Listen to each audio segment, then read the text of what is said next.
LBS വഴി BSc nursing allied health സയൻസിൽ admission എടുക്കാൻ പോകുന്ന കുട്ടികളാണോ നിങ്ങൾ? LBSന്റെ പുതിയ പ്രോസ്പെക്ടസിൽ പുതിയൊരു അപ്ഡേഷൻ വന്നിട്ടുണ്ട്. അത് നിങ്ങൾ എത്ര പേര് ശ്രദ്ധിച്ചു? അതായത് BPT BOT bachelor of physiotherapy, bachelor of occupational therapy, ഈ രണ്ട് കോഴ്സുകളും ഇനി മുതൽ 5 വർഷമാണ്.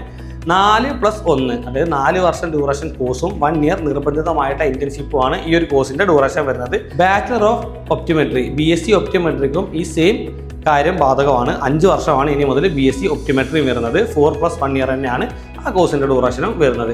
അതേപോലെ തന്നെ ഈ ഒരു അക്കാഡമിക് ഇയറിൽ അഡ്മിഷൻ എടുത്ത് ഇവിടെ നിന്ന് അങ്ങോട്ട് പഠിച്ചു പോകുന്ന എല്ലാ കുട്ടികൾക്കും ഈ പറയുന്ന എല്ലാ കാര്യങ്ങളും ബാധകമായിരിക്കും. മറ്റൊരു പ്രധാനപ്പെട്ട മാറ്റം എന്താണെന്ന് വെച്ച് കഴിഞ്ഞാൽ BSc MLT എന്ന് നമ്മൾ ഇത്രയും കാലം പറഞ്ഞു വരുന്ന ആ ഒരു കോഴ്സിൻ്റെ പേര് മാറ്റിയിട്ടുണ്ട്. പുതിയ പേരെന്താണെന്ന് വെച്ച് കഴിഞ്ഞാൽ bachelor of medical laboratory science എന്നുള്ളതാണ്. മുന്നേ നമ്മൾ പറഞ്ഞിട്ടുണ്ടായിരുന്നത് bachelor of medical laboratory technology എന്നാണ്. അത് മാറി മെഡിക്കൽ ലബോറട്ടറി സയൻസ് എന്നുള്ള ഒരു പേരിലോട്ട് മാറ്റിയിട്ടുണ്ട്.